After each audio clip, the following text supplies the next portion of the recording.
Yertle the Turtle and Other Stories by Dr. Seuss.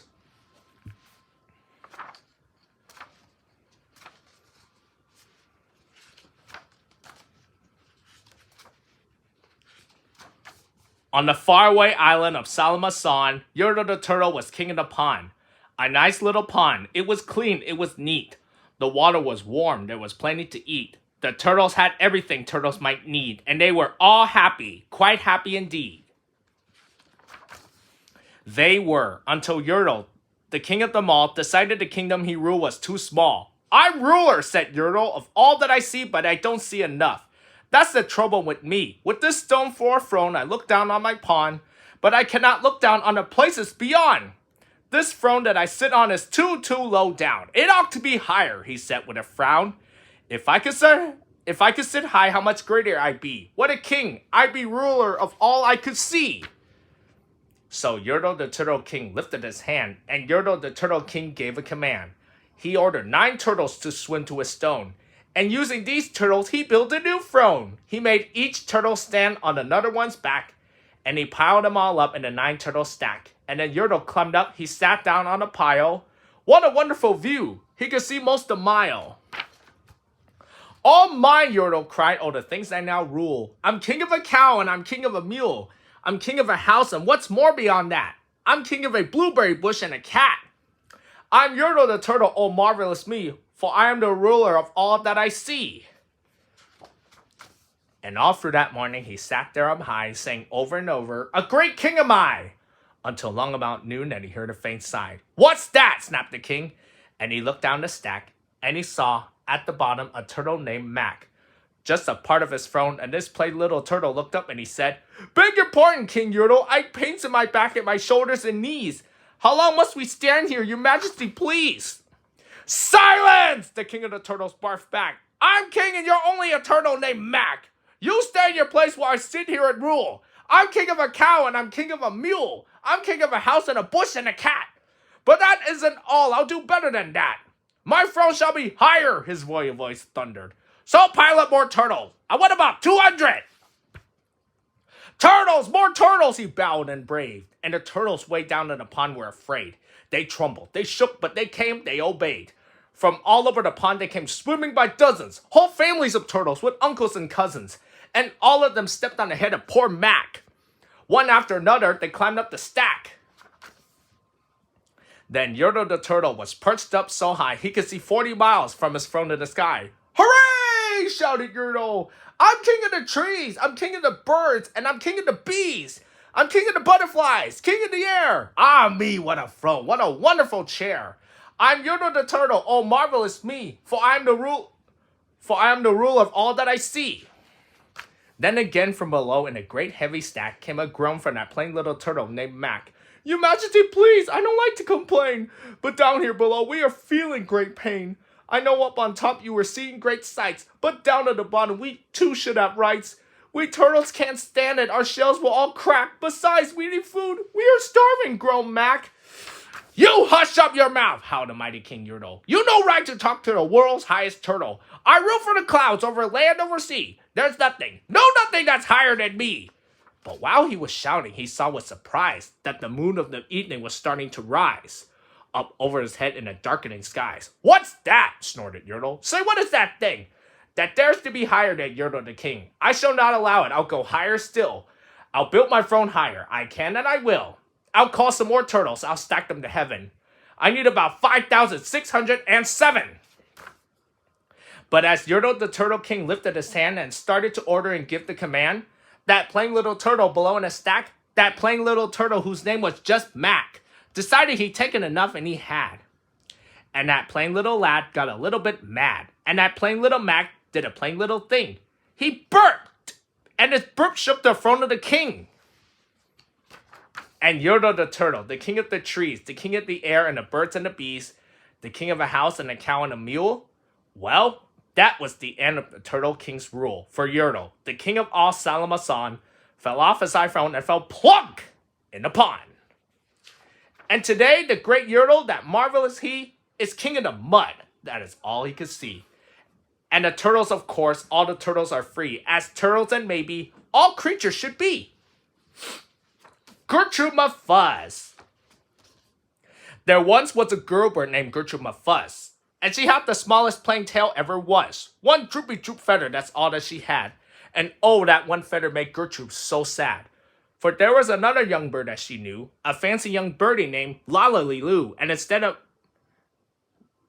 one feather behind, she had two. Poor Gertrude, whenever she happened to spy Miss Loo flying by in the sky, she got very jealous. She frowned and she pounced. Then one day she got awfully mad, and she shouted, "This just isn't fair! I have one, she has two! I must have a tail just like Loo!" So she flew to her uncle, a doctor named Dake, whose office was high in a tree by the lake, and she cried, "Uncle Doctor, oh please, do you know some kind of a pill that will make my tail grow?" "Tut, tut," said the doctor. "Such talk, how absurd. Your tail is just right for your kind of a bird." Then Gertrude had tantrums. She made such a dance that finally her uncle, the doctor gave in, and he told her just where she could find such a pill. On a pillberry vine on the top of the hill. "Oh, thank you," chirped Gertrude my Fuzz, and she flew right straight to the hill where the pillberry grew. Yes, there was a vine, and as soon as she saw it, she plucked off a berry. She started to gnaw it. It tasted just awful, almost made her sick, but she wanted that tail, so she swallowed it quick. Then she felt something happen. She felt a small twitch, as if she'd been tapped down behind by a switch.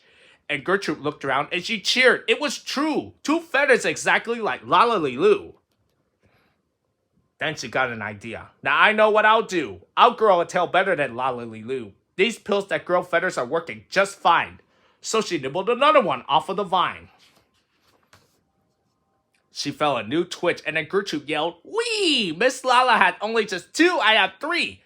When Loo sees this beautiful stuff, she'll fall right down flat on her face, sure enough. I'll show her who's pretty, I certainly will. Why, I'll make my tail even prettier still." She snapped at those berries that grew on that vine. She gobbled down 4, 5, 6, 7, 8, 9. And she didn't stop eating young Gertrude my Fuzz till she's eaten 3 dozen. That's all that there was. Then the feathers popped out with a zang, with a zing. They blossomed like flowers that bloom in the spring, all fit for a queen, what a sight to behold. They sparkle like diamonds and gumdrops and gold, like silk, like spaghetti, like salients, like lengths. They burst out like rockets all over the place. They waved in the air and they swished in the breeze, and some were as long as the branches of trees. And still they kept growing. They popped and they popped, until long about sundown when finally they stopped. "And now," giggled Gertrude, "the next thing to do is to fly right straight home and show Loo. And when Lala sees these, why, her face will get red, and she'll let out a scream and she'll fall right down dead." Then she spread out her wings to take off from the ground.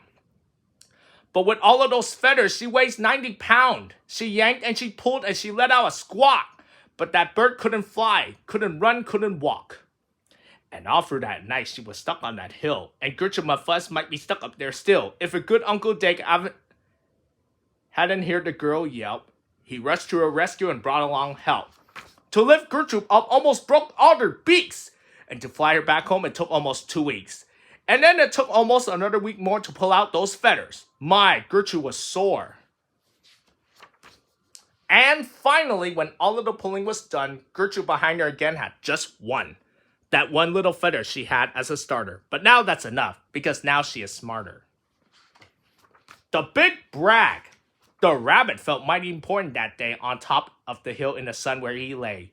He felt so important up there on that hill that he started in bragging as animals will, and he boasted out loud as he threw out his chest. "Of all of the beasts in the world, I'm the best, on land and on sea, even up in the sky. No animal lives who is better than I." "What's that?" growled a voice that was terribly gruff. "Now why do you say such ridiculous stuff?" The rabbit looked down and he saw a big bear. "I'm best of the beasts," said the bear. "And so there." "You're not," snapped the rabbit. "I'm better than you." "Pooh," the bear snorted. "Again, I said pooh. You talk mighty big, Mr. Rabbit, that's true. But how can you prove it? Just what can you do?" Thought the rabbit. "Now what can I do?" He thought and he thought. Then he finally said, "Mr. Bear, do you see these 2 ears on my head? My ears are so keen and so sharp and so fine. No ears in the world can hear further than mine." The bear grunted. He looked at each ear. "You say they are good," said the bear with a sneer. "But how do I know just how far they can hear?" "I'll prove," said the rabbit. "My ears are the best. You sit here and watch me, I'll prove it by test. Then he stuffed in his ears till they both stood up high and pointed straight up at the blue of the sky. He stretched his ears open as wide as he could. Shh, I'm listening, he said as he stood. He listened so hard that he started to sweat, and the fur on his ears and his forehead got wet. For 7 long minutes he stood, then he stood it, and he said to the bear, Do you know what I heard? Do you see that far mountain? It's 90 miles off. There's a fly on that mountain. I just heard him cough. Now, the cough of a fly, sir, is quite hard to hear when he's 90 miles off, but I heard it quite clear. So you see, bragged the rabbit, it's perfectly true that my ears are the best, so I'm better than you. The bear for a moment just scolded as he sat, for he knew his ears couldn't hear things like that. This rabbit, he thought, made a fool out of me. Now I got to prove that I'm better than he. So he said to the rabbit, You hear pretty well. You can hear 90 miles, but how far can you smell? I'm the greatest of smellers, he bragged.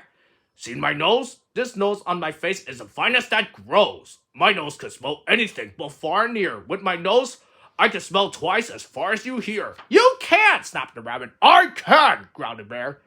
And he stuck his big nose way up high in the air. He wiggled that nose and he sniffed and he snuffed. He waggled that nose and he whiffed and he waffed. For more than 10 minutes he snapped and he snuffed. Then he said to the rabbit, I smell far enough. All right, said the rabbit. Come on now and tell exactly how far is the smell that you smell. Oh, I'm smelling a very far smell, said the bear. Away past that fly in that mountain out there, I'm smelling past many great mountains beyond. 600 miles, more to the edge of a pond. And way out there by the pond you can't see is a very small farm. On the farm is a tree. On the tree is a branch. On the branch is a nest. A very small nest where 2 tiny eggs rest. 2 hummingbird eggs is only half an inch long. But my nose, said the bear, it's so wonderfully strong. My nose is so good that I smell without fail. That the egg on the left is a little bit stale. And that is a thing that no rabbit can do. So you see, the bear boasted, I'm better than you. My smell is so keen that it just can't be beat. What's that? Called a voice from way down by his feet. The bear and the rabbit looked down at the sound, and they saw an old worm crawling out of the ground. Now, boys, said the worm, you've been bragging a lot. You both think you're great, but I think you are not. You're not half as good as a fellow like me. You hear and you smell, but how far can you see? Now I'm here to prove to you, big boasting guys, that your nose and your ears aren't as good as my eyes. And the little old worm cocked his head to one side, and he opened his eyes and he opened them wide. And they looked far away with a strange sort of stare, as if they were burning 2 hoses in the air. The eyes of that worm almost popped from his head. He stared half an hour till his eyelids got red. That's enough, growled the bear. Tell the rabbit and me, how far did you look and just what did you see? Well, boys, the worm answered, that look that I took was a look that looked farther than you ever looked. I looked across the ocean way out to Japan, for I could see farther than anyone can. There's no one on earth who has eyesight that's finer. I looked past Japan, then I looked across China. I looked across Egypt and took a quick glance across the 2 countries of Holland and France. Then I looked across England and also Brazil, but it didn't stop there. I looked much farther still.